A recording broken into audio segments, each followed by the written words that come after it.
আসসালামু আলাইকুম। আমি Nishi Hasan, mister and Mrs Hasan blogs থেকে।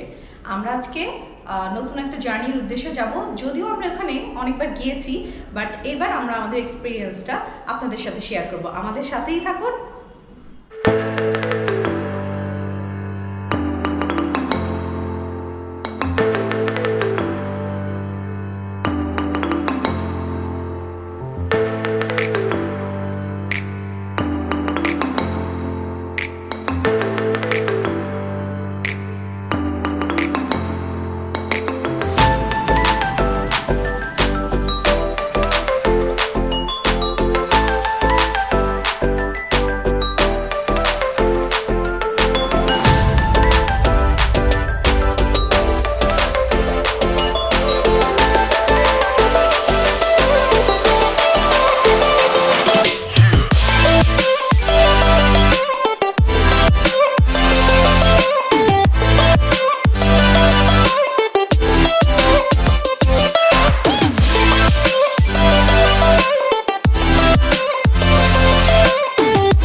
আমরা এখন কমলাপুর রেল স্টেশনে পৌঁছে গেছি এবং আমরা আমাদের প্ল্যাটফর্মের দিকে যাচ্ছি।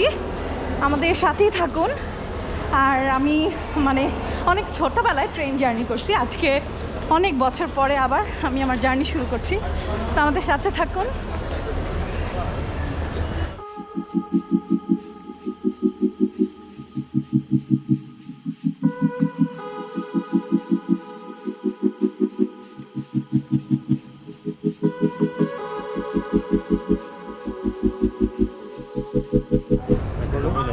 হাই, আমরা তো ট্রেনে উঠে গেছি, যদিও এখন ট্রেনের লাইট অন আছে, একটু পরে লাইট অফ হয়ে যাবে। এজন্য তানজিল খুব লজ্জা পাচ্ছে যে তানজিলের মুখটা দেখাতে চাচ্ছে না, যদিও আমার উচিত না এই সিচুয়েশনে। বাট তানজিলকে সবাই কি দেখেন। ওকে, আমাদের সাথে আছে আমাদের ছোট ভাই, সেও ব্লগার। কিছু বলো, তুমি বাবা। ফেডারেশন তো অফিশিয়াল। ছি, নিজের এভাবে অ্যাড করাটা ঠিক না। আপনারা প্লিজ যদি আমাদের ভিডিওগুলো ভালো লেগে থাকে আমাদের চ্যানেলটা সাবস্ক্রাইব করে দিবেন, ইনস্টাগ্রাম পেজটা লাইক করে দিবেন এবং ফেসবুক পেজটা লাইক করে দিবেন।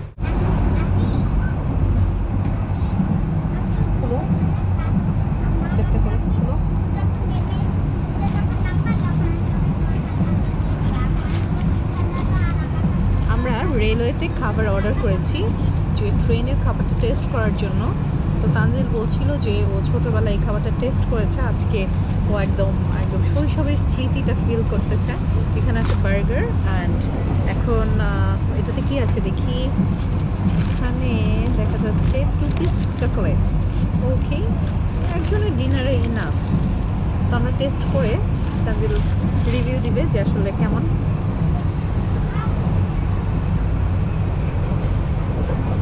হ্যালো,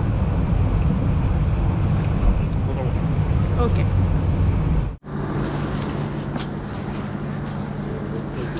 এখন ভোর বাজে 4:15। আমরা সিলেট পৌঁছে গেছি। আমাদের পৌঁছানোর কথা ছিল 5টা থেকে 5:30টার সময়, বাট 4:15টায় পৌঁছে গেছি আমরা।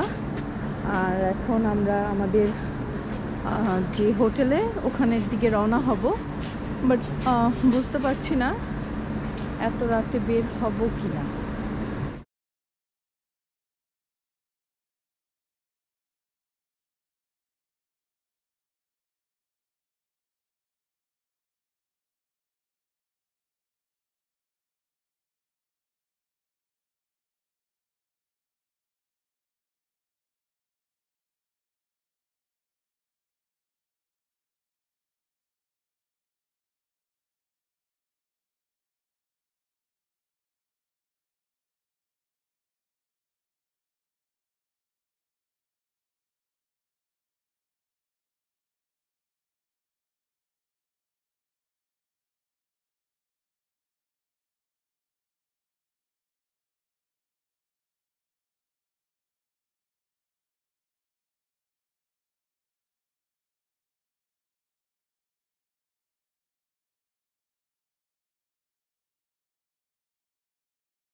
এখান থেকে আমরা আমাদের রেস্ট হাউস দরগা গেটের জন্য আমরা আমাদের সিএনজি ঠিক করে নিলাম।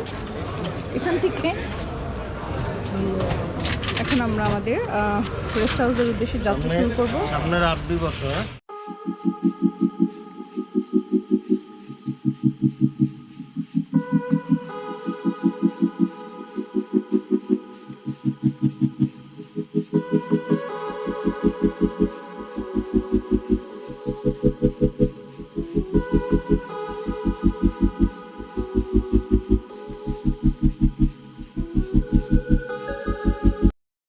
এটা হচ্ছে আমাদের হোটেল রুমটা ছোট বাট খুব সিমসাম, খুব সুন্দর করে সাজানো ছিল এবং পাশের পরিবেশটাও অনেক সুন্দর। এখানে ছোট একটা আলমারি দেয়া ছিল আমাদের প্রয়োজনীয় জিনিস রাখার জন্য এবং সেফটি মেনটেন করার জন্য এখানে তালা চাবিও ছিল, বাট আমাদের এটা দরকার হয়নি। সামনেই বিশাল একটা জানালা এবং এটা হচ্ছে ওয়াশরুমের বিশেষত্ব হচ্ছে খুবই পরিষ্কার এবং খুব গোছালো। এটা আমার সবচেয়ে ভালো লেগেছে। আর এর রুম ভাড়া হচ্ছে ১৫০০ টাকা, তবে আপনারা চাইলে একটু কমেও করে দিতে পারবেন, বাট এখানকার সার্ভিস খুবই ভালো ছিল। দেখেন আমরা ভোরে পৌঁছে রুম থেকে আমাদের ভিউটা দেখছি। এটা হচ্ছে আমাদের রুম, একটু মেসি অবস্থায় আছে। আমরা এখন ব্রেকফাস্টে যাচ্ছি। এরপরে সামনেই হচ্ছে রিসেপশন হোটেলটার, আর এটা করিডোর পার হয়ে গেট থেকে বের হয়েই আমরা এখন সিঁড়ি দিয়ে নেমে নিচে যাব ব্রেকফাস্টের জন্য।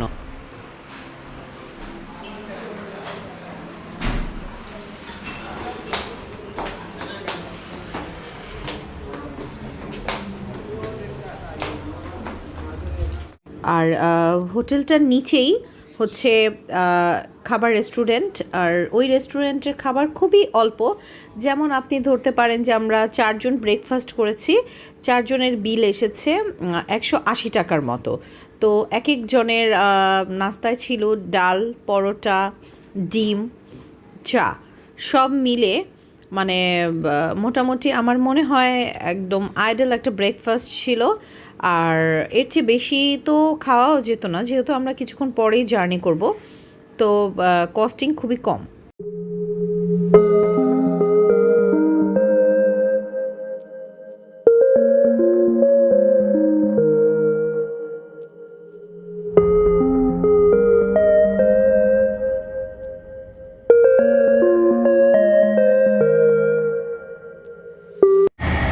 যদিও আমি গরম চা খেতে পারি না, চা আমার সবসময় একটু ঠান্ডা পছন্দ।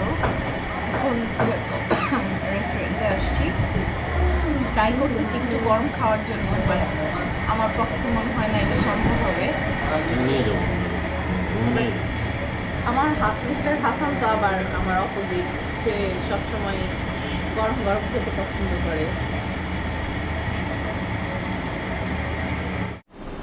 আমরা এখন রাতারগুলের জন্য রুম থেকে বের হচ্ছি। আমাদের নিচে গাড়ি চলে আসছে এবং আমার যে ফ্রেন্ড ও চলে আসছে, ওই সব কিছু ট্যুর প্ল্যান করে দিল আমাদেরকে। আমাদের জন্য গাড়ি, আমাদের এত সুন্দর একটা হোটেল, সব কিছু ওই অ্যারেঞ্জ করেছে। সো থ্যাংক ইউ দীপ। আর সবাইকে তো আমি দীপের সাথে পরিচয় করিয়েই দিব, তো আমাদের সাথে থাকুন। হাই ফ্রেন্ড দীপ, যার কথা আমি এতক্ষণ বলছিলাম। কি হবে, চা খাইবা? আমরা কিন্তু আমাদের যাত্রা শুরু করে দিয়েছি, যদিও আমরা আমাদের একটু আরামের জন্য আমরা একটা রেন্টেকার থেকে গাড়ি ভাড়া করে নিয়েছিলাম, যেটা আমার বন্ধু আগে থেকে অ্যারেঞ্জ করেছিল। বাট আপনারা এখানে এসে আপনারা মাজারের যে দরগা গেট, ওখানেই আপনারা যদি থাকেন, আর ওখান থেকে আপনারা গাড়ি ভাড়া করে নিতে পারবেন। এছাড়াও আপনারা কিন্তু সিএনজি দিয়ে যেতে পারেন, এতে আপনাদের খরচটা অনেক কম আসবে। যেমন একটা সিএনজি যাওয়া আসা 5 জন নিয়ে থাকে যাত্রী, আপনার 1000 টাকা, তো পার পার্সন আপনার খরচ পড়ছে মাত্র 200 টাকা। আর দেখুন আশেপাশের চা বাগান, মানে কি বলবো, এত অপূর্ব সৌন্দর্য, যেটা আসলে নিজের চোখে না দেখলে বুঝিয়ে বলার মতো নয়।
এখানে রাতারগুলো এসে এরপরে আপনারা নৌকা ঠিক করে নিতে পারবেন। আর এছাড়াও আমরা নিচে লিংক বক্সে একজন নৌকা মাঝির নাম্বার দিয়ে দেব, আপনারা ওনার সাথে আগেই কথা বলে আসতে পারেন, এতে করে আপনার খরচ কিছুটা কম হবে। যেমন আপনি এখানে একটা নৌকায় 5 জন বসতে পারে, তো নৌকার ভাড়া এবং এখানকার টিকিট খরচ সহ আপনার পার পারসন 200 টাকা করে পড়ছে, যেহেতু 5 জন যাবেন একটা নৌকায়। বর্ষা মৌসুম এর চেয়ে বেশি ওরা নিবেও না, তবে আপনি শুকনার সময় যখন এটা গরম অথবা বসন্ত এরকম সময় অথবা শীত থাকে তখন আপনারা অবশ্যই 6 জনও বসতে পারে, এটা আসলে ডিপেন্ডস করে। তো আমরা আমাদের জার্নি এভাবেই শুরু করলাম। আর এটা হচ্ছে বাংলাদেশের একমাত্র সোয়াম্প ফরেস্ট। তো সোয়াম্প ফরেস্ট দেখার এই অভিজ্ঞতা আপনাদের সাথে আমি শেয়ার না করে পারছি না। তো দেখুন এত সুন্দর এবং এত মনোমুগ্ধকর একটা সোয়াম্প ফরেস্ট, আপনারাও যদি আসেন আপনাদের কাছে আমার মনে হয় খুবই ভালো লাগবে। আর বর্ষার মৌসুমে তো মানে বলারই মতো না, তবে এক একটা মৌসুমে নাকি মানে অভিজ্ঞতা এক এক রকম থাকে।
এই আমি কিন্তু ব্লগার, তোমার এই ভিডিও কিন্তু পুরো ইউটিউবে ছড়া যাবে,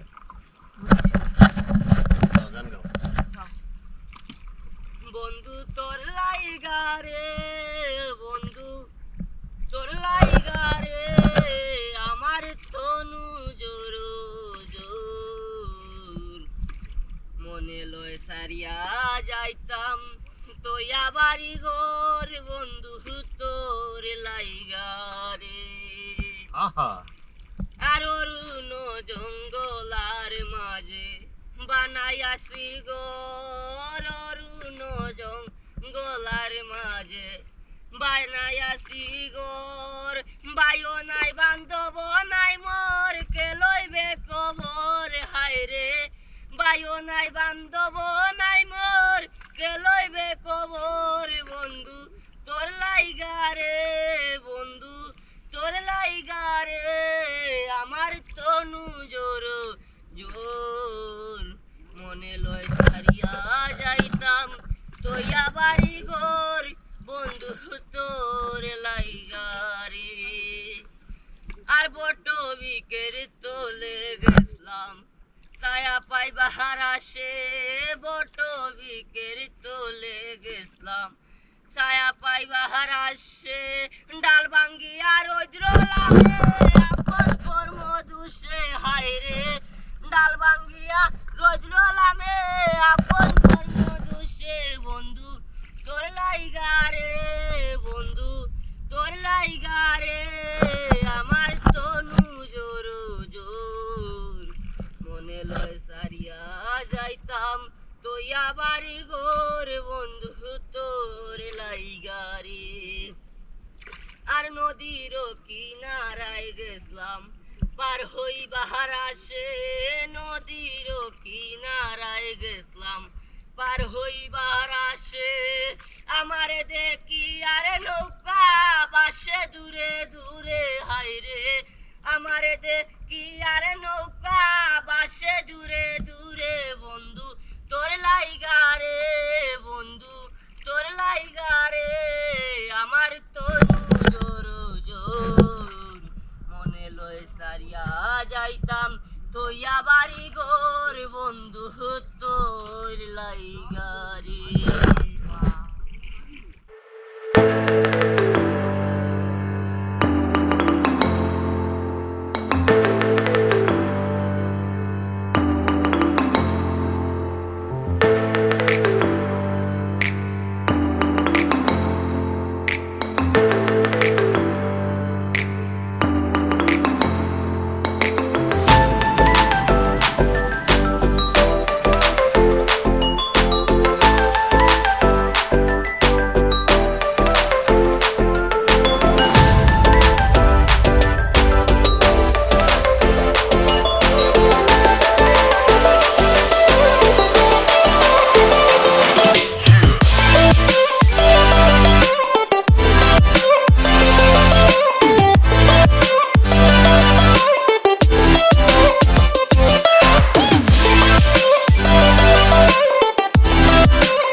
বর্ষায় পানি চলে আসে এবং আমরা এখন যেখান থেকেই নৌকায় উঠেছি